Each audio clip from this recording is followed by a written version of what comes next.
하나님의 말씀은 열왕기하 16장 10절에서 20절까지의 말씀입니다. 열왕기하 16장 10절에서 20절입니다.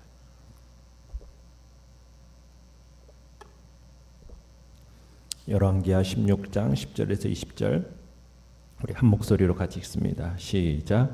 아하스 왕이 아수르의 왕 디글랏 빌레셀을 만나러 다메섹에 갔다가 거기 있는 제단을 보고 아하스 왕이 그 제단의 모든 구조와 제도의 양식을 그려 제사장 우리야에게 보냈더니 아하스 왕이 다메섹에서 돌아오기 전에 제사장 우리야가 아하스 왕이 다메섹에서 보낸 대로 모두 행하여 제사장 우리야가 제단을 만든지라. 왕이 다메섹에서 돌아와 제단을 보고 제단 앞에 나아가 그 위에 제사를 드리되 자기의 번제물과 소제물을 불사르고 또 전제물을 붓고 수은제 짐승의 피를 제단에 뿌리고 또 여호와의 앞 곧 성전 앞에 있던 놋 제단을 새 제단과 여호와의 성전 사이에서 옮겨다가 그 제단 북쪽에 그것을 두니라. 아하스 왕이 제사장 우리야에게 명령하여 이르되 아침 번제물과 저녁 소제물과 왕의 번제물과 그 소제물과 모든 국민의 번제물과 그 소제물과 전제물을 다 이 큰 제단 위에 불사르고 또 번제물의 피와 다른 제물의 피를 다 그 위에 뿌리라. 오직 놋 제단은 내가 주께 10줄 이래만 쓰게 하라 하매 제사장 우리야가 아하스 왕의 모든 명령대로 행하였더라. 아하스 왕이 물두멍 받침의 옆판을 떼내고 물두멍을 그 자리에서 옮기고 또 놋바다라를 놋소 위에서 내려다가 돌판 위에 그것을 두며 또 안식일에 쓰기 위하여 성전에 건축한 낭실과 왕이 밖에서 들어가는 낭실을 아수르 왕을 두려워하여 여호와의 성전에 옮겨 세웠더라. 아하스가 행한 그 남은 사적은 유다 왕 역대 지략에 기록되지 아니하였느냐. 아하스가 그의 조상들과 함께 잠에 다윗성의 그 열조와 함께 장사되고 그의 아들 히스기야가 대신하여 왕이 되니라. 아멘. 오늘 말씀의 제목은 성전을 물들인 이방의 양식이라는 제목으로 말씀을 나눕니다. 다윗 왕조를 계승한 유다의 왕들은 비교적 선한 왕들이 많았어요. 하지만 예외도 있듯이 요담의 아들 이 아하스는 20세의 왕위에 올라서 16년 동안 나라를 다스리면서 유다의 왕들 중에서 가장 사악한 왕으로 꼽힐 정도로 많은 악행들을 일삼게 됩니다. 아하스는 다윗 왕조의 그 훌륭한 선왕들보다는 이스라엘 왕조의 북이스라엘 왕조의 사악한 왕들을 본받았죠. 그래서 우상 숭배에 깊이 탐닉하게 되고 심지어는 자기 아들을 불태워서 번제물로 드리기까지 했어요. 이런 우상 숭배는 참 암몬족을 비롯한 가나안 족속들이 행하던 의식이었는데 거기다가 또 아하스는 큰 나무 밑에다가 산당도 짓고 백성들에게 거기에서 경배할 것을 장려까지 했죠. 그러자 하나님께서 징계를 내리시죠. 아람 왕 르신과 이스라엘 왕 베가가 연합군을 형성해서 유다를 쳐들어오게 되고 이때 이사야 선지자는 연합군들이 유다에 승리하지 못할 것을 예언을 하면서 아하스로 하여금 여호와께 징조를 구해서 도움을 청하도록 했어요. 그런데 아하스가 이를 거절하죠. 대신 아하스는 연합군의 공격을 물리치기 위해서 하나님의 도움을 구하라는 명령도 거절한 채 어디에다가 도움을 요청했습니까? 아수르에게 도움을 요청했죠. 그러니까 아하스는 스스로 아수르의 지배에 복종하겠다라는 그런 뜻을 밝히면서 아람과 이스라엘의 연합군을 물리쳐달라고 부탁한 겁니다. 그 대가로 아하스는 성전과 왕궁 안에 있는 그 은과 금을 아수르 왕에게 예물로 바친 거고요. 아수르 왕은 기쁜 마음으로 아하스의 요청을 받아들였고 그리고 아하스와 아수르 왕 디글랏 빌레셀이 아람의 수도인 다메섹을 공격해서 그곳을 점령하고 아람 왕 르신을 처형하게 됩니다. 결국 아수르의 도움으로 위기를 모면하려 했던 아하스의 책략은 성공을 했어요. 그러나 유다로부터 이제 연합군은 물러갔지만 이제부터는 누구의 지배를 받게 되는 겁니까? 아수르의 지배를 받게 되고 아수르가 지어준 멍에를 매야만 했던 겁니다. 자, 아하스의 이 배교 행위는 이 아하스가 디글랏 빌레셀을 만나러 다메섹에 방문했을 때 절정에 달하게 돼요. 자, 내용과찰 문제 1번을 보시면, 자, 아하스 왕이 다메섹을 방문한 뒤 제사장 우리야에게 지시한 사항은 무엇입니까?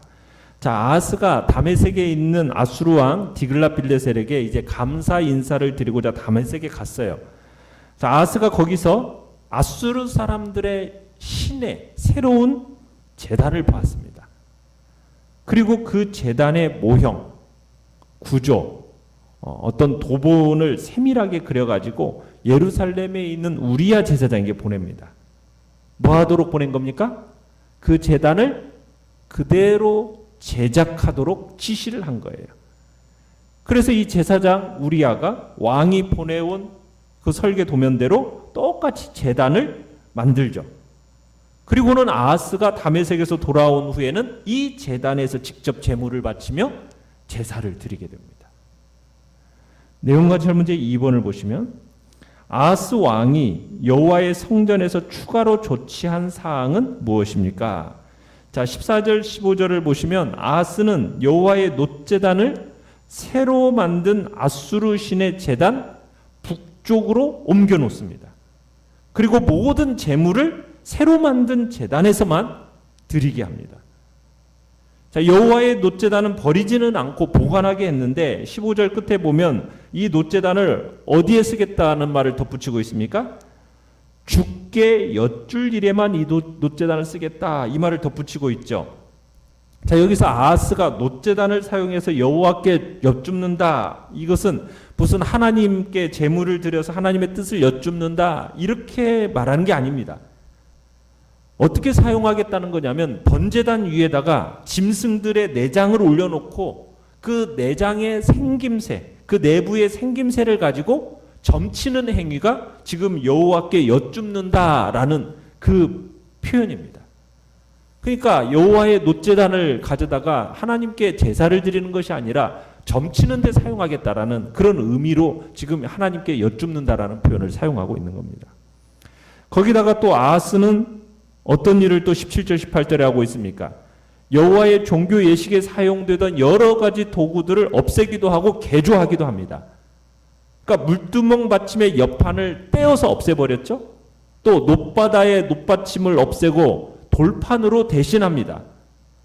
또 안식일날 왕이 성전을 방문할 때 근들을 만들어주던 그 낭실을 어떻게 했냐? 헐어버립니다.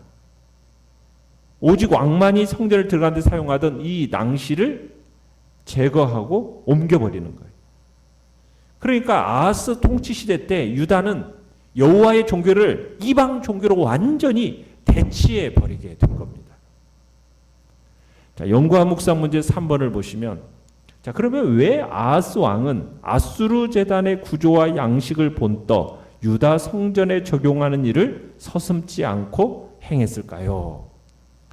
자, 아하스가 이렇게 한 이유에는 첫 번째는 아수르는 강대국이에요.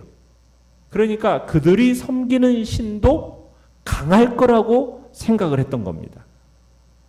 고대 사회에서는요, 사람들이 국가 간의 전쟁이 벌어지잖아요. 그러면은 이 국가 간의 전쟁이 누구의 전쟁이라고 생각을 했냐면 신들의 전쟁이라고 생각을 했어요.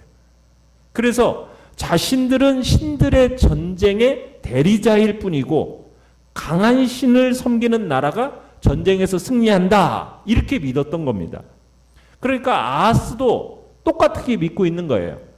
하나님이 온 우주와 역사의 주권자다라는 것을 이 아하스는 인정하지 않으니까 이방 사람들과 마찬가지로 강대국의 신이 강한 신이다, 이렇게 생각을 했기 때문에 지금 아수르의 신께 드리는 그 제단을 본떠다가 지금 유다 성전에 적용하고 있는 겁니다.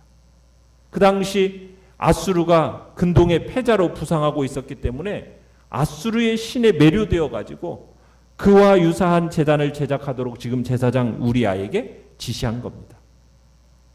또한 이렇게 성전의 모형과 제사 의식을 지금 아하스 임의대로 변조한 이유는 또 뭐냐면 새로운 종교 형식을 통해서 백성들을 좀 더 효과적으로 다스리고자 했기 때문입니다.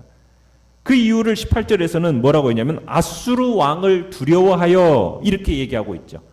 그러니까 두려움의 대상인 이 이방 왕 아수르 왕을 안심시키려는 정치적인 의도가 숨어 있었다는 겁니다. 조금이라도 아수르 왕에게 경의를 표하기 위해서 아하스가 지금 아수르 왕에게 아부하는 그 아부 속에서 기인된 것이 바로 이런 일이었던 겁니다. 그러니까 성전의 주인 되시는 여호와 하나님께 대한 어떻게 보면 이것은 반항이고 불순종의 극치를 이루는 악행이었던 겁니다.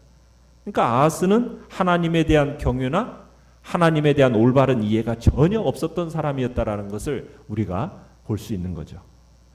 자, 느낀 점 4번을 보시면 아수르 왕을 두려워하여 하나님이 직접 정하신 성전의 기구와 제사제도까지 함부로 이방의 양식으로 바꿔버린 아하스 왕을 보면서 무엇을 느낍니까?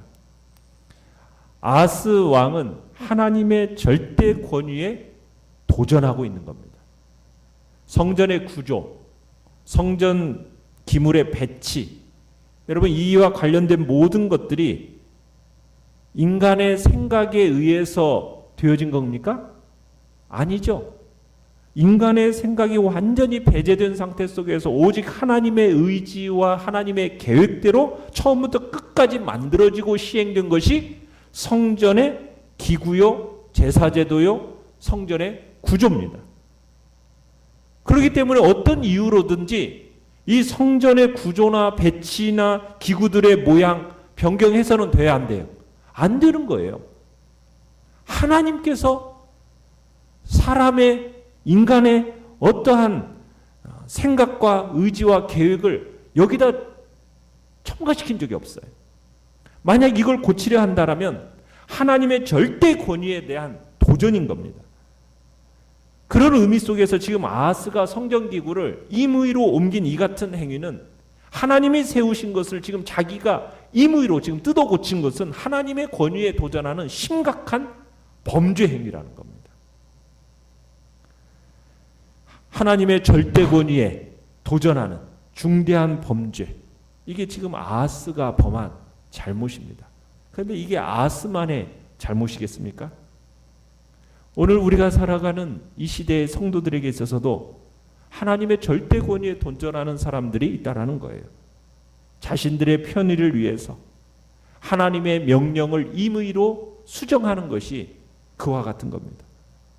하나님의 말씀 가운데 어떤 것은 취하고 어떤 것은 내 마음에 맞지 않는다고 해서 버리는 것, 자신의 구미에 맞는 것만 하나님의 말씀을 구미에 맞게 말씀을 삭감하는 것, 이런 것은 하나님의 절대 권위에 도전하는 거죠.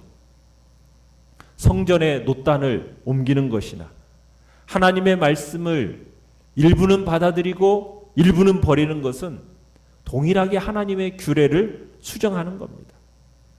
하나님은 거룩하시고 그분의 권위는 절대적인 겁니다. 그렇기 때문에 우리는 하나님의 말씀과 그분의 권위에 순종해야 되는 겁니다. 결코 그분의 뜻 앞에서 우리의 제한된 생각, 우리의 의지 고집해서는 안 됩니다.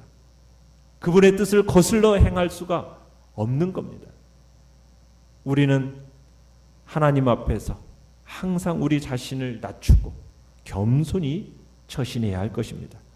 하나님께서 정하신 규례, 하나님께서 세우신 제도, 우리가 취할 수 있는 유일한 태도는 무엇밖에 없습니까?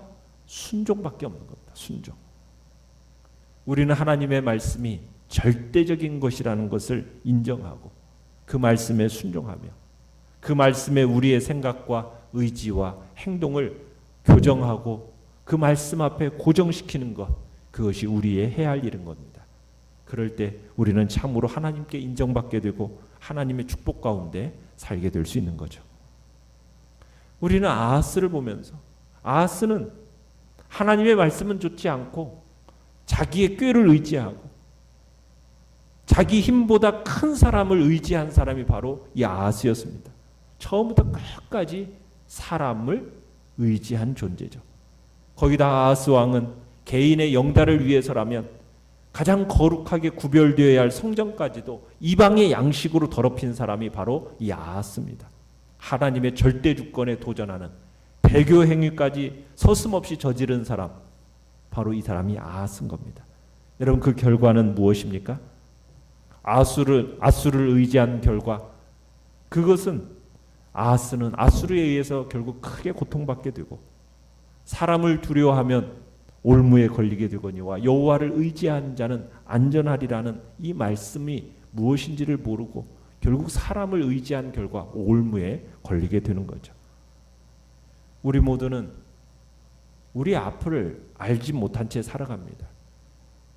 우리의 꾀, 우리의 힘, 그것을 의지해서는 안 됩니다. 우리의 모든 앞일을 주장하시고 아시는 분은 누구입니까? 하나님이라면 그분께 우리의 인생을 다 맡기고 그분의 힘과 그분의 지혜를 확실하게 의지하며 살아가야 하는 것이 우리의 삶의 태도인 거죠. 하나님의 선하신 뜻, 그 선하신 뜻대로 길을 여시고 인도하실 거라는 것을 믿는 믿음으로 절대 주권자이신 그 하나님만을 신뢰하고 그 말씀에 온전히 순종하는 자로 우리가 서야 될 것입니다. 그럴 때 하나님께서 우리의 인생을 가장 복되고 아름답게 인도해 주실 것입니다. 그런 믿음으로 오늘 한 날도 주님을 온전히 신뢰하고 그분께 온전히 맡기면서 그분의 말씀에 온전히 순종하는 자로 서시기를 간절히 축원합니다. 결단과 적용 5번입니다. 교회 안에 세상적인 요소로 오염된 부분이 있다면 그것을 놓고 중보합시다. 내 신앙의 모습 중에 세상적인 요소로 변질된 부분은 없는지 돌아봅시다. 하나님이 기뻐하시는 순수한 신앙을 회복하기 위해 어떤 노력을 기울이겠습니까? 이 시간 주님 앞에서 혹여나 하나님의 말씀을 참으로 일부는 받아들이고 일부는 버리는 것 같은 그런 모습은 혹여나 없는지 돌이켜보면서 절대적인 그분의 권위 앞에 말씀 앞에 순종하는 자로 서겠다고 결단하며 나아갑니다. 오늘의 기도 같이 읽겠습니다. 시작. 세상의 화려함이나 개인적 욕심으로 물든 마음의 성전을 주의 보혈로 정결케 하소서. 아멘. 말씀을 생각하면서 기도하시고 연약한 우리의 지체들을 위해서 기도해 주시며 이 코로나19 바이러스 주님 잠잠케 하시고 참으로 주의 은혜 안에서 우리가 함께 대면으로 예배드릴 수 있는 날이 속히 올 수 있도록 기도해 주시며 또한 주께서 또 태풍이 올라오고 있습니다. 이 태풍으로부터 이 나라와 이 민족을 긍휼히 여겨달라고 안전하게 지켜 보호하여 달라고 주의 은총을 우리가 기대하면서 주여 세 번 부르짖며 나아갑니다.